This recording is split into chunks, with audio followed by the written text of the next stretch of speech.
ବନ୍ଧୁ, ପ୍ରତ୍ୟେକଙ୍କ ମନରେ ପ୍ରଶ୍ନ ଉଠେ ରଜ ପର୍ବ ଓଡ଼ିଶାରେ କାହିଁକି ପାଳନ କରାଯାଏ। ତ ଆସନ୍ତୁ ଆଜିର ଏହି ଭିଡ଼ିଓରେ ଆମେ ଜାଣିବା ରଜ ପର୍ବ ଓଡ଼ିଶାରେ କାହିଁକି ପାଳନ କରାଯାଏ।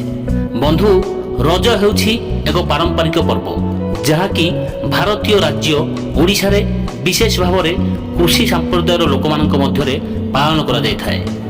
ଏହା ମିଥୁନ ସଂକ୍ରାନ୍ତି ବା ଦୋଳି ଖେଳ ପର୍ବ ଭାବରେ ସମସ୍ତଙ୍କୁ ଭଲ ଭାବରେ ଜଣା। ଏହା ଜୁନ୍ ମାସ ମଧ୍ୟଭାଗରେ ମୌସୁମୀ ଆରମ୍ଭ ସମୟରେ ପାଳନ କରାଯାଏ। ରଜ ଏକ 3 ଦିନିଆ ପର୍ବ ଯାହାକି ବସୁଧା ତାର ଉର୍ବରତାକୁ ଉତ୍ସର୍ଗକୁ ଘେରି ରଖିଥାଏ। ଏହି ଉତ୍ସବର ମହତ୍ଵ ରହିଛି କାରଣ ଏହା ତାଙ୍କର ଉର୍ବରତା ଏବଂ ପ୍ରଚୁରତା ପାଇଁ ମାଟି ମାର ଅର୍ଥକୁ ଶ୍ରଦ୍ଧାଞ୍ଜଳି ଅର୍ପଣ କରେ। ବିଶ୍ୱାସ କରାଯାଏ ଯେ ଏହି ସମୟରେ ପୃଥିବୀ ମାର ଋତୁସ୍ରାବ ହୁଏ ଏବଂ ସମ୍ମାନର ଚିହ୍ନ ଭାବରେ ସମସ୍ତ କୃଷି କାର୍ଯ୍ୟକଳାପ ସ୍ଥଗିତ ରଖାଯାଏ। ଏହି ଉତ୍ସବ ମୁଖ୍ୟତଃ ମହିଳା ଏବଂ ଝିଅମାନଙ୍କ ଦ୍ୱାରା ପାଳନ କରାଯାଏ। ସେମାନେ ବିଭିନ୍ନ ଆନନ୍ଦଦାୟକ କାର୍ଯ୍ୟରେ ନିୟୋଜିତ ହୁଅନ୍ତି, ନୂତନ ପୋଷାକ ପିନ୍ଧନ୍ତି ଏବଂ ସୁନ୍ଦର ଅଳଙ୍କାରରେ ନିଜକୁ ସଜାଇ ହୁଅନ୍ତି।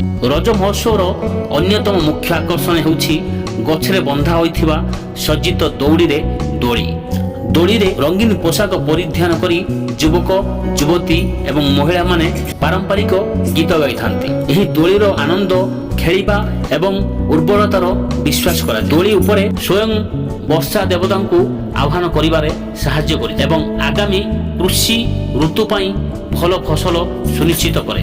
ବନ୍ଧୁ, ରଜ ପର୍ବ ସମୟରେ ଫଳ, ପନିପରିବା, ଦୁଗ୍ଧ ପଦାର୍ଥ ପରି ଋତୁକାଳୀନ ଉତ୍ପାଦନ ବ୍ୟବହାର କରି ସ୍ୱତନ୍ତ୍ର ଖାଦ୍ୟ ପ୍ରସ୍ତୁତ କରାଯାଏ। ଚାଉଳ, ମସୁର ଡାଲି, ଗୁଣ୍ଡ ନଡ଼ିଆରୁ ପ୍ରସ୍ତୁତ ଏବଂ ସୁସ୍ୱାଦୁ ପିଠା ହେଉଛି ପୋଡ଼ା ପିଠା। ଲୋକମାନେ ରଜ ସମୟରେ ପାରମ୍ପରିକ ଖେଳ, ସାଂସ୍କୃତିକ ପ୍ରଦର୍ଶନ ଏବଂ ସାମାଜିକ ସମାବେଶରେ ମଧ୍ୟ ଯୋଗ ଦିଅନ୍ତି।